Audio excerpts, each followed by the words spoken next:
स्वागत है आप सभी का हमारे चैनल की एक और कमाल की वीडियो के अंदर। आज की इस वीडियो के अंदर हम सीक्रेट इन्वेजन टीवी सीरीज के 4th एपिसोड की बात करेंगे। यानी कि आज की इस वीडियो में हम इसके 4th एपिसोड की स्टोरी को जानेंगे और इसकी कहानी को आप सभी के लिए डिटेल से एक्सप्लेन करेंगे। तो इसीलिए अगर आपने अभी तक इसके पहले के पार्ट्स को नहीं देखा है तो प्लीज आप जल्दी से सीक्रेट इन्वेजन टीवी सीरीज के पिछले 3 पार्ट्स को भी देख लीजिए, ताकि आपको इसके 4th एपिसोड की स्टोरी जानने में कोई भी दिक्कत ना आए। अदरवाइज अगर आप हमारे चैनल पर नए हैं तो प्लीज आप हमारे चैनल को सब्सक्राइब भी कर लीजिए और सब्सक्राइब बटन के बगल के बेल आइकन को भी ऑल पर सेट कर लीजिए, ताकि जब भी हम कोई नई वीडियो अपलोड करें तो आप उस वीडियो को सबसे पहले देख सकें। तो फिर आइए अब हम बिना किसी देरी के आज की इस कमाल की वीडियो को स्टार्ट करते हैं और जानते हैं कहानी सीक्रेट इन्वेजन टीवी सीरीज के 4th एपिसोड।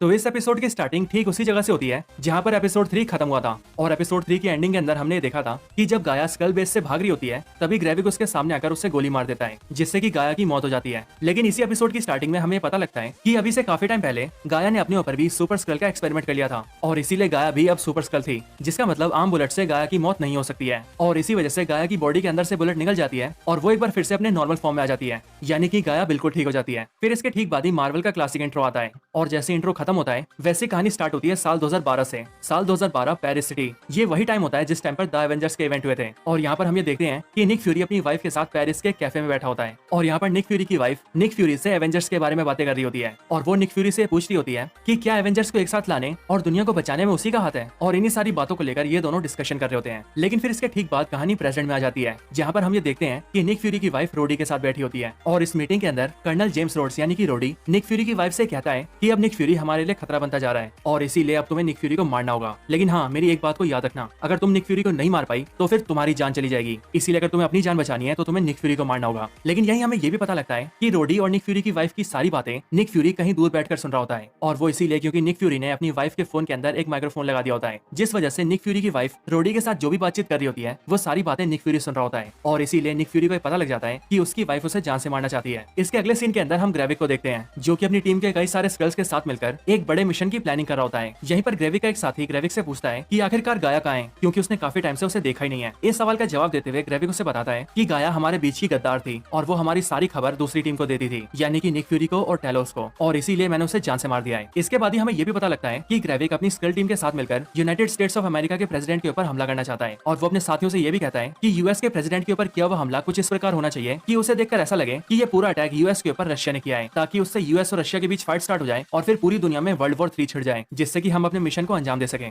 इसके अगले सीन के अंदर हम सभी गाया और उसके फादर टेलोस को देखते हैं, जो कि दोनों ही एक चेयर के ऊपर बैठकर आपस में बातें कर रहे होते हैं। यहाँ पर गाया अपने फादर टेलोस से पूछती है कि आखिरकार वो करना क्या चाहते हैं, उनका प्लान क्या है, जिस पर गाया के फादर टेलोस गाया को बताते हैं कि अभी उनका सबसे पहला काम ग्रेविक को रोकना है और इसीलिए वो यानी कि टेलोस, गाया और निक फ्यूरी तीनों ही मिलकर ग्रेविक के मिशन को फेल करेंगे और उसे अर्थ के अंदर तबाही मचाने से रोकेंगे। और फिर उसके बाद वो सभी यूएस के प्रेसिडेंट के पास जाएंगे और उन्हें ग्रेविक के बारे में सब कुछ सच बता देंगे और फिर वो सभी यूएस के प्रेसिडेंट से रिक्वेस्ट करेंगे कि हमने दुनिया को एक बहुत बड़े खतरे से बचाया है, इसीलिए अभी आपकी जिम्मेदारी बनती है कि आप इस दुनिया में रहने वाले सारे स्कल्स के लिए घर का इंतजाम करें और उन सारे स्कल्स को एक बेहतर जिंदगी दें। और मुझे उम्मीद है कि यूएस के प्रेसिडेंट हमारी इस काम में जरूर मदद करेंगे। लेकिन अपने फादर टेलोस की ये सारी बातें सुनकर गाया उनसे थोड़ा नाराज हो जाती है और वो इसीलिए क्योंकि गाया को इन सारी बातों पर भरोसा नहीं होता और वो अपने फादर से कहती है कि मुझे नहीं लगता कि यूएस के प्रेसिडेंट हमारे लिए इतना कुछ करेंगे। इसके अगले सीन के अंदर हम सभी निक फ्यूरी के घर को देखते हैं, जहाँ पर निक फ्यूरी की वाइफ घर के अंदर आती है। लेकिन घर के अंदर आती वो ये देखती है कि उसका हस्बैंड निक फ्यूरी उसके सामने बैठा है। अपनी वाइफ को देखते ही निक फ्यूरी उसे बैठने के लिए कहता है और जब उसकी वाइफ बैठ जाती है तब निक फ्यूरी अपनी वाइफ से कहता है कि मैं जानता हूँ कि तुम मुझे जान से मारना चाहती हो और अभी तुम मेरी जान लेने आई हो, लेकिन मैं बस इतना जानना चाहता हूँ कि आखिरकार तुम मुझे मारना क्यों चाहती हो। इसी के आगे निक फ्यूरी अपनी वाइफ से कहता है कि मैंने अपनी लाइफ के अंदर बहुत सारी गलतियां की है, लेकिन मेरी लाइफ की सबसे बड़ी गलती तुम हो। मेरे दिल ने और मेरे दिमाग ने हमेशा मुझसे यही कहा कि मुझे तुम पर भरोसा नहीं करना चाहिए, पर मैंने ना ही अपने दिल की सुनी और ना ही अपने दिमाग की। मैंने तुम पर भरोसा किया, तुमसे प्यार किया, पर यह मेरी सबसे बड़ी गलती थी और इसीलिए मैं जानना चाहता हूँ कि आज आखिरकार ऐसी कौन सी बात है जिसकी वजह से तुम मेरी जान लेना चाहती हो। निक फ्यूरी की इन सारी बातों को सुनने के बाद उसकी वाइफ निक फ्यूरी को बताती है कि तुम जानते हो कि मैं एक स्क्रैल हूँ, लेकिन आज से बहुत साल पहले मेरी एक ह्यूमन दोस्त हुआ करती थी जिसका नाम था डॉक्टर प्रिस्ला और मैंने ये जो रूप लिया है ये रूप डॉक्टर प्रिस्ला का ही है। लेकिन जो मेरी दोस्त थी यानी कि डॉक्टर प्रिस्ला, उसे हार्ट की प्रॉब्लम थी, इसीलिए वो अपनी आखिरी सांसें गिन रही थी और उसके आखिरी टाइम पर मैं उससे मिला करती थी। और जानते हो फ्यूरी, उसी टाइम पर डॉक्टर प्रिस्ला ने मुझे बहुत सी सच्चाई बताई थी और सच्चाई बताने के बाद उसने मुझसे 3 वादे लिए थे। डॉक्टर प्रिस्ला तुमसे प्यार करती थी और इसीलिए उन्होंने मुझसे वादा लिया था कि उनके मरने के बाद मैं उनकी जगह ले लूं और उनकी फॉर्म में आ जाऊं और तुम्हें ये कभी ना बताऊं कि असली डॉक्टर प्रिस्ला मर चुकी है। दूसरा वादा मैंने उनसे ये किया था कि इस सच्चाई को मैं उनके पेरेंट्स को भी नहीं बताऊंगी। और तीसरा वादा उन्होंने मुझसे ये लिया था कि चाहे कुछ भी हो जाए निक फ्यूरी को कभी हर्ट मत करना। और इसीलिए उनका वादा पूरा करते हुए मैं तुम्हारी वाइफ बन गई। लेकिन इसके बाद ही निक फ्यूरी और उसकी वाइफ दोनों ही एक दूसरे के ऊपर गोली तान देते हैं और एक साथ दोनों ही गोली चलाते हैं। बट हम ये देखते हैं कि वो दोनों ही एक दूसरे को गोली ना मारते हुए एक दूसरे के अगल बगल गोली मारते हैं। और फिर ये देखते हुए वो दोनों ये समझ जाते हैं कि वो दोनों ही एक दूसरे की जान नहीं ले सकते, और वो इसीलिए क्योंकि वो दोनों एक दूसरे से प्यार करते हैं। इसके बाद ही वो दोनों एक दूसरे को देखकर हंसने लगते हैं और उन दोनों का एक बार फिर से सुलह हो जाता है। इसके अगले सीन के अंदर हम सभी एक फीमेल स्कल को देखते हैं जो कि अपने बाथरूम के अंदर शावर ले रही होती है। बट जैसे ही वो बाहर निकलती है वैसे ही वो रोडी का रूप ले लेती है। और फिर यहीं से हमें ये कंफर्म हो जाता है कि जो शख्स कर्नल जेम्स रोड्स की जगह लेकर यहाँ बैठा हुआ है वो असली रोडी नहीं बल्कि एक स्क्रल है। और ये ऑब्वियस भी था क्योंकि असली रोडी निक फ्यूरी का दोस्त था और वो कभी भी निक फ्यूरी के खिलाफ नहीं जा सकता था। इसके बाद ही रोडी तैयार होकर बाहर आता है, रोडी यानी कि स्क्रल वाला रोडी। और जैसे ही रोडी बाहर आता है वैसे वो ये देखता है कि बाहर उसके रूम के अंदर निक फ्यूरी बैठा है। निक फ्यूरी रोडी से कहता है कि उसे अपनी जॉब वापस चाहिए। बट वो स्क्रल यानी कि रोडी निक फ्यूरी को मारिया हिल वाला सीन दिखाता है जहाँ पर वीडियो के अंदर हम सब ये देखते हैं कि ग्रेविक ने निक फ्यूरी का फॉर्म लेकर मारिया हिल को गोली मार दी थी। और यही दिखाते हुए रोडी निक फ्यूरी से कहता है कि इस वीडियो के अंदर साफ साफ ये दिख रहा है कि तुमने मारिया हिल को गोली मारी है और ऐसे में तुम ये कैसे साबित करोगे कि ये तुम नहीं कोई और हो, और इसीलिए निक फ्यूरी तुम अपनी जॉब भूल जाओ। रोडी की सारी बातें सुनकर निक फ्यूरी उसके घर से निकल जाता है और बाहर आकर अपनी कार में बैठ जाता है जहाँ पर टैलोस पहले से उसका वेट कर रहा था। टैलोस और निक फ्यूरी वहाँ से निकल जाते हैं और फिर रास्ते में ही उनकी बातचीत से हमें पता लगता है कि निक फ्यूरी जब रोडी से मिलने गया था तब उसने उसके ड्रिंक में एक लिक्विड मिला दिया था और उस लिक्विड के अंदर बेसिकली एक ट्रैकर छुपा हुआ था। और इसीलिए रोडी अब जहाँ भी जाएगा उसकी लोकेशन के बारे में निक फ्यूरी को पता चलता रहेगा। और ये बेसिकली निक फ्यूरी ने इसीलिए किया है क्योंकि वो भी ये जानता है कि ये रोडी असली नहीं है, क्योंकि एज ऑफ कोर्स रोडी उसका दोस्त है और इसीलिए रोडी निक फ्यूरी के साथ ऐसा बिल्कुल नहीं कर सकता जैसा कि ये स्क्रल रोडी निक फ्यूरी के साथ कर रहा है। इसके अगले सीन के अंदर हम ये देखते हैं कि यूनाइटेड स्टेट्स ऑफ अमेरिका के प्रेसिडेंट अपने प्लेन से सीधा यूके के अंदर लैंड करते हैं और उनके प्लेन से बाहर निकलते ही रोडी प्रेसिडेंट को अटेंड करता है और फिर वो उनके साथ निकल जाता है। बट रास्ते में ये स्क्रल रोडी अपने लीडर ग्रेविक को इन्फॉर्म कर देता है कि रास्ता साफ है और वो हमला करने आ सकता है। इसके ठीक बाद ही ग्रेविक अपने स्क्रल टीम के साथ मिलकर एक फाइटिंग हेलीकॉप्टर में बैठ जाता है और सीधा यूएस प्रेसिडेंट की टीम के ऊपर हमला कर देता है और एक एक करके सारी गाड़ियों को उड़ा देता है। लेकिन तभी हम ये देखते हैं कि निक फ्यूरी और टैलोस भी रोडी को ट्रेस करते करते प्रेसिडेंट की जान बचाने पहुंच जाते हैं। और फिर इसीलिए यूएस प्रेसिडेंट के security guards, Nick Fury and Talos और ग्रेविक की स्क्रल टीम ये तीनों ही आपस में फाइट करने लगती है और यहीं पर इन सबके बीच काफी खतरनाक फाइट छिड़ जाती है। इसी फाइट सीन के अंदर निक फ्यूरी और प्रेसिडेंट के सोल्जर्स ग्रेविक के ऊपर बुलेट्स फायर करते हैं, लेकिन हम ये देखते हैं कि ग्रेविक को उन बुलेट से कुछ भी नहीं होता है क्योंकि एज ऑफ कोर्स वो एक सुपर स्क्रल बन चुका है। लेकिन इस लंबी फाइट के बाद किसी तरह से प्रेसिडेंट को बचा लिया जाता है। बट यहीं पर ग्रेविक टैलोस से गुस्सा होकर उसके ऊपर गोली चला देता है और क्योंकि गाया का फादर टैलोस एक नॉर्मल स्क्रल होता है इसीलिए ग्रेविक की गोली लगते ही उसकी जान चली जाती है और टैलोस मर जाता है। और टैलोस के मरने के साथ ही ये एपिसोड यहीं पर खत्म हो जाता है।